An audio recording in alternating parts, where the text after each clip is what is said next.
बिस्मिल्लाहिर्रहमानिर्रहीम, अस्सलाम वालेकुम। मैं हूँ साइमा। तो जैसा कि आप जानते हैं कि मेरे चैनल पे ज़र्दा की रेसिपी बहुत पसंद की जा रही है, माशाल्लाह से लोग उस पर झुके जा रहे हैं। तो मैंने सोचा क्यों ना एक नए तरीके से आज ज़र्दा बनाया जाए जो कि बहनों के लिए बहुत आसानी कर देगा। तकरीबन 5 से 7 मिनट में हमारा ज़र्दा बनकर तैयार होगा, जो कि बहुत ही मुश्किल रेसिपी समझी जाती है और बहुत जो महारत वाला बंदा है वही बना सकता है, लेकिन अब आप सब बना सकते हैं। तो बहुत इजी है, चलिए स्टार्ट करते हैं। बगैर चाशनी के हम ज़र्दा बनाएंगे आज। तो यहाँ मैंने टाइम की बचत के लिए सबसे पहले चूल्हा ऑन कर लिया है और देगची को रख दिया है चूल्हे पे। सबसे पहले हम यहाँ थोड़ा सा ऑयल डालेंगे, पौना कप तकरीबन इतना ऑयल जाएगा इसमें। और मैं आपको बता दूं, 1 गिलास का हिसाब मैं आपको बताऊंगी। 1 गिलास चावल मैं इस वक्त बना रही हूँ।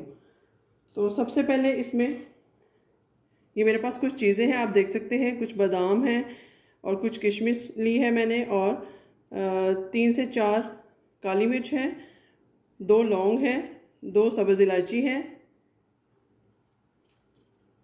तो इसमें से जो ड्राई चीज़ें हैं वो मैं अभी डाल देती हूँ। ये किशमिश और बादाम साइड पे कर देते हैं।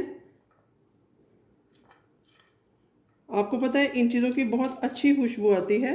ये काली मिर्च, दालचीनी का टुकड़ा और छोटी इलायची और लौंग। इसमें जो आप केवड़ा एसेंस डालेंगे वो ऑप्शनल है, वैसे तो इलायची की बहुत अच्छी खुशबू आती है। तो यहाँ पर देखिए जी, इसको थोड़ा सा इसकी खुशबू आने तक भून लेते हैं 1 से 2 मिनट। तो ये क्योंकि भून चुके हैं, अब हम अपने जो मेवाजात हैं वो डाल देते हैं। थोड़ा सा इसको फ्राई करते हैं, बहुत ज़्यादा नहीं करेंगे। साथ ही ये देखिए मैंने बासमती राइस ले लिए हैं, जो कि बहुत अच्छे लंबे वाले चावल हैं, टूटेंगे नहीं आपके। बहुत अच्छी क्वालिटी ज़र्दे के लीजिएगा। तो यहाँ मैंने इसमें चावल डाल दिए हैं। थोड़ा सा नीट कर लेते हैं पैन को, इसको बर्तन को। पैन हो या बर्तन, दोनों को आपने अच्छे से नीट करना है। तो 1 गिलास याद रखिएगा, यहाँ हमारे चावल हैं। बड़ा डिफरेंट सा ज़र्दा बनाने जा रही हूँ मैं आप लोगों के लिए, ताकि मेरी बहनों के लिए बहुत आसान हो जाए काम। तो हल्के हाथों से हम इसको तकरीबन 2 से 3 मिनट तक इन चावलों को मीडियम टू लो हीट पे इनको भूनते हैं। उसके बाद देखते हैं नेक्स्ट क्या करना है। तो यहाँ पर हमारे चावल भून चुके हैं। अब यहाँ क्या करेंगे, तकरीबन अगर 1 गिलास चावल है तो उसके साथ मैं 1.5 गिलास पानी डालूँगी। तो यहाँ 1 गिलास पानी डाल देते हैं। उसके अलावा जो आधा गिलास और हमने डालना है,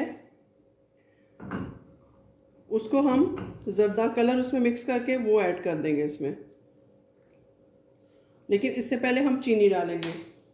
यहाँ मेरे पास तकरीबन 1 छोटा कप चीनी का है, वो ऐड कर दूँगी इस तरीके से। और इसके साथ ही ये जो मैंने ज़र्दा रंग घोल के रखा है, 1 कप जो और पानी था, या आधा गिलास जो था, 1 गिलास तो डाल चुके हैं, आधा गिलास ये है। अब ये हो गया। अब जी इसको अच्छे से हम मिक्स करते हैं। कलर आप जितना भी चाहें डाल सकते हैं, अगर इस स्टेज पे आपको कम लगे तो आप और डालें। तो यहाँ पर कलर कम लग रहा था, मैं थोड़ा और ऐड करूँगी इस तरीके से। अब जी इसको हम मीडियम टू लो हीट पे कुक होने देंगे। उसके बाद देखते हैं इसकी क्या पोजीशन है। तो यहाँ पर देखिए जी, मेरी गैस एंड टाइम पे चली गई थी, लेकिन मैंने आपसे प्रॉमिस किया था कि मैं आपको ज़र्दा बनाकर दिखाऊंगी। तो लीजिए, मैं ओपन एयर में ले आई हूँ और एक लकड़ी का चूल्हा लिया है मैंने, उस पर मैं अब बाकी का प्रोसेस करके आपको दिखाती हूँ। अभी ये इसका पानी सूख रहा है, 80% खुश्क होगा तो मैं आपको दिखाती हूँ। उसके बाद हम सर्व करेंगे। आपको पता है लकड़ियों की आग जलानी बहुत मुश्किल काम है। थोड़ा सा प्रोसेस स्लो है लेकिन बनेगा बहुत शानदार। तो यहाँ पर देखिए जी, बिल्कुल 80% कुक हो चुका है। अब बस हम 20% कुक करेंगे, वो भी दम लगाएंगे इसको। उसके बाद देखते हैं फाइनल लुक क्या बनती है। तो 8 से 10 मिनट में इसको दम देती हूँ। तो यहाँ मैंने कवर कर दिया है दम के लिए 8 से 10 मिनट। उसके बाद देखते हैं फाइनल लुक क्या है। तो यहाँ पर देखिए जी, हमारा ज़र्दा बनकर तैयार है। मैं इसको डिश आउट करती हूँ। मैंने बहुत मुश्किल से बनाया है। तो प्लीज़ चैनल को लाइक, शेयर एंड सब्सक्राइब ज़रूर कीजिएगा अगर आपको रेसिपी अच्छी लगे। क्योंकि आग के बगैर और हीट के बगैर तो ये पॉसिबल नहीं था। तो ये देखिए माशाल्लाह से एक एक दाना इसका अलग अलग है। अगर कैमरा आपको दिखा सके तो आप भी इसी तरीके को फॉलो कीजिएगा और बग़ैर चाशनी के ज़र्दा बनाइएगा और अपनी फैमिली के साथ एंजॉय कीजिएगा। मिलते हैं किसी नई और अच्छी रेसिपी के साथ, तब तक के लिए अल्लाह हाफ़िज़।